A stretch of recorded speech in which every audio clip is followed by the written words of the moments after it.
What's up YouTube? It's your boy Jazzart here, and today we're going to be discussing cam upgrades. Is it worth it? Should you do it?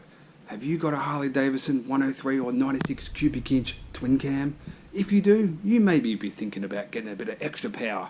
First things you got to do, stage one, you got to do your exhaust, air intake.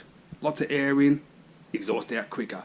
Cam upgrades, so many different ones out there. Make sure you do the supporting mods that goes with the whole cam package. The whole process is relatively pretty easy, quick in and out. The only painful bit about it is, it might sting you a couple bucks. But at the end of the day, is it worth it? Should you cam your Harley Davidson twin cam? Well, my friends, the answer is yes!